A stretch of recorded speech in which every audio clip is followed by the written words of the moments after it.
It's E.B.K every day, all day, to the day I die. It's E.B.K, E.B.K, E.B.K. What's good, gente? It's E.B.K every day, all day, to the day I die. It's E.B.K, E.B.K, E.B.K. It's your boy Conejo.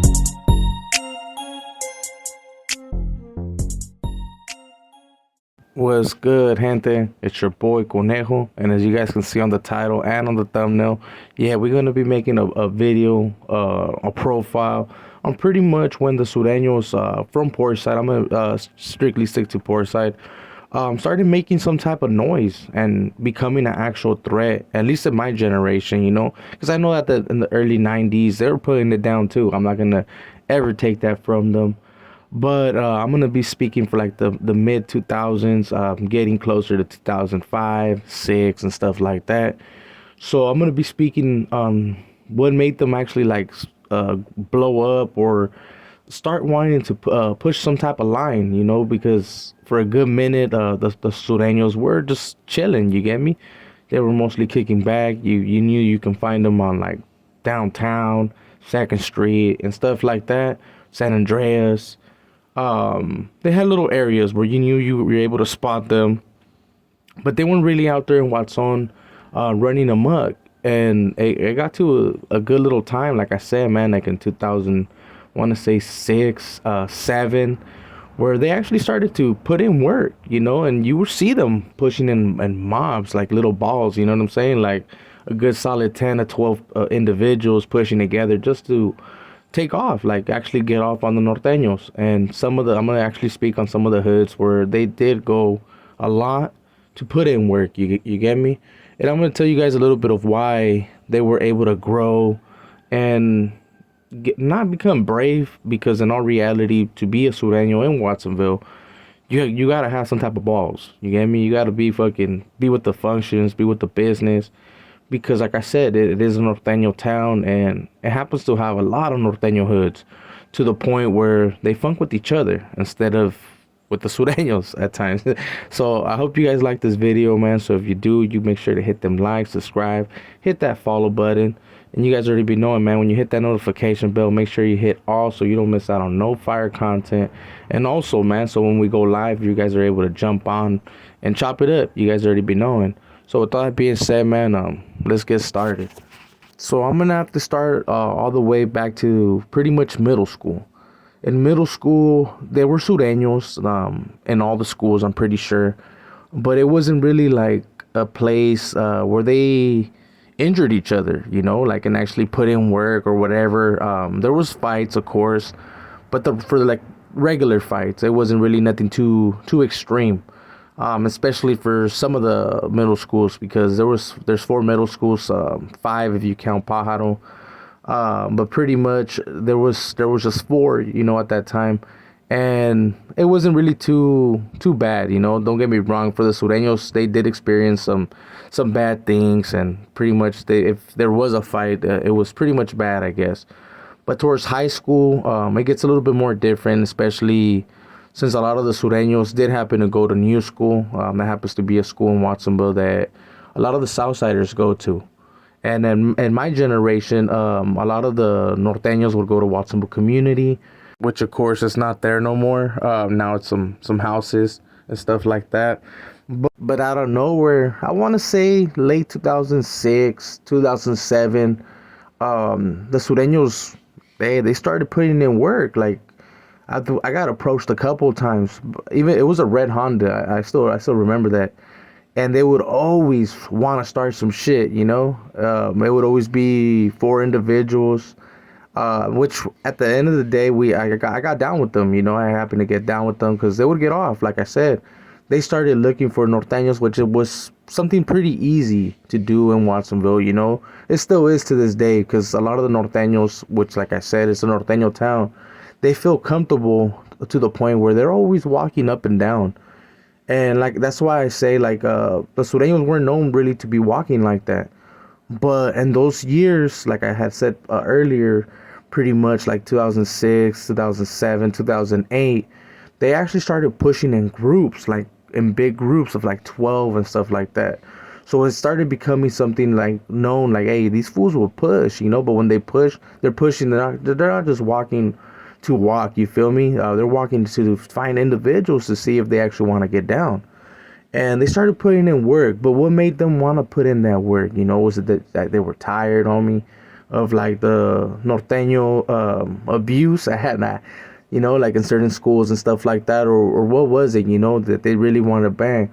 What it was, bro, was that a lot of their older homies were paroling at that time. A lot of the older homies that got locked up in the 90s and stuff like that were getting out, and they were getting cleched up. Like, hey, homie, you guys got to put in work.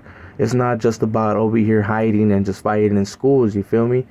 And they ended up starting to get off on the Norteños. I know a lot of the city hallers have experienced a lot of that because, I mean, it's just right. It's a couple blocks down it's just down the street, pretty much. Once you're right there by the placita, you're pretty much in City Hall's hood, which is Grant Street, Elm Street, all that little area is pretty much known to be city hallers.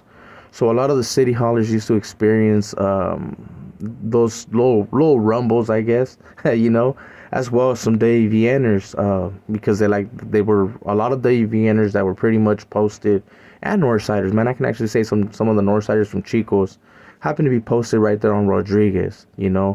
I had a homie that lived right across not even across the street, right next to Discount Mall, man, and they would always have fun. So it wasn't really that they were close to us to the point where we were able to walk to each other, but since that homie happened to live there, man, we happened to go there a lot of times, to fucking with the cape on and everything, homie. Nah, well, it's pretty much if you have one of your boys, man, that's constantly getting jumped or something, or they want to jump them, you feel me? You're gonna go. So we would have to go over there and actually squabble with these fools, and they were deep, like I said, but it never got too extreme. Those were actually good little righteous little rumbles. Don't get me wrong. You would see people get stabbed at times because any gang member in Watson pretty much always has a blade. And if they don't have a blade, well, they might have one of them things now. But back then, there was a little bit more fighting, which was, I mean, it was cool. I'm not gonna lie. Just getting down with no weapons and stuff, it's a little bit different than when it's gunplay. Anyone can shoot. I mean, that's been proven out there that they got some straight weenies that do some jaladas. You're like, whoa, that fool did that, But the Sureños, like I said, man, they started putting in more work. Towards like 2009, kind of before I got busted, there was some older heads, man. I remember, man, they would drive around in a van, and these fools, man, those were the ones you had to really be aware of, and be on your point, because these fools would actually fucking get off, homie. And I'm not just saying get off like they're fighting now. Now we're talking about bigger things, but it was because these Sureños were already people that were in the system, that they came out of the pen, so they were a little bit more gamed up, and we noticed that they weren't tripping. As a matter of fact, we had another encounter with me and my brother, where we happened to get off at a gas station, and they were 4 deep, bro. But we did our thing. Don't get me wrong. But instead of us being the aggressors or whatever, these fools banged on us. They banged on us like, what's happening, bro? And like I said, man, these were older heads. It wasn't a good day for your boy or my brother, you feel me? But there happened to be another homeboy that happened to be pumping gas, and instead of getting involved, man, that fool just fucking he just continued pushing. So I can at least say that even though it wasn't a good experience, I mean, they're putting in work, bro. It's always the other way around, especially in certain areas. So it is what it is. But in this occasion, like I said, man, you started seeing a little bit more of the Sureño presence, and it was, I mean, don't get me wrong, a lot of the homies did actually like that, they did like the fact that they would be out, especially because there was a lot of red on red, there was a lot of red on red, and that kind of took the tensions off certain, like, instead of Cetra, because like me personally, when we used to have juntas, I didn't really like hearing like, hey, bro, like, this fool has to get it because of this. And it was like, well, that's a homeboy. And especially when you're part of like a certain group, you start noticing. And that's why like I even got to a point where I hated certain hoods, and it was kind of stupid now that I really think about it, especially because once I went to prison, I noticed that I can be cool with anyone, you feel me? And I was like, man, it's a whole different ball game. But I'll get into that later down the line.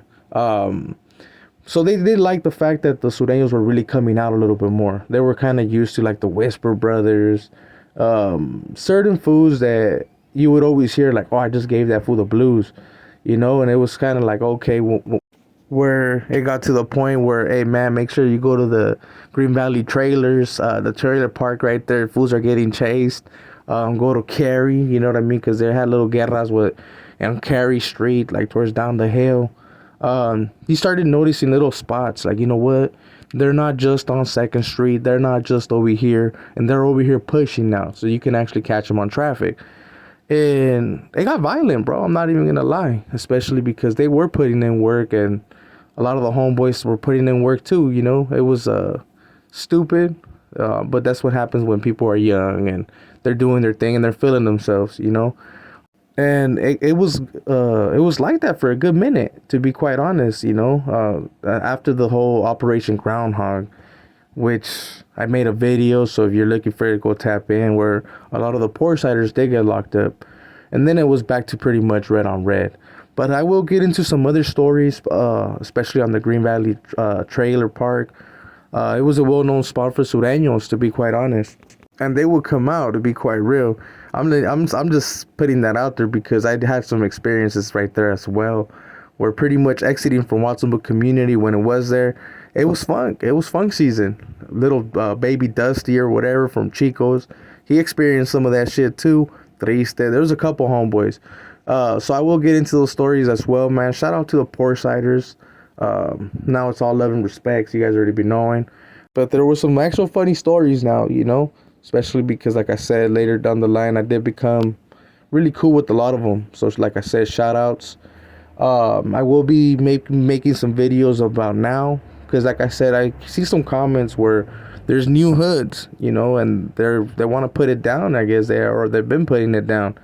And I will be making their profiles on them as well. Just give me time. So with that being said, if you like the video, make sure to hit them likes, subscribe, follow, and hit that notification bell, man, in case we go live, so you guys don't miss out on what, is to come on certain videos. Especially because right there is when I take the little request and all that, man. So with all that being said, I said to everybody, it's your boy Conejo, and we out.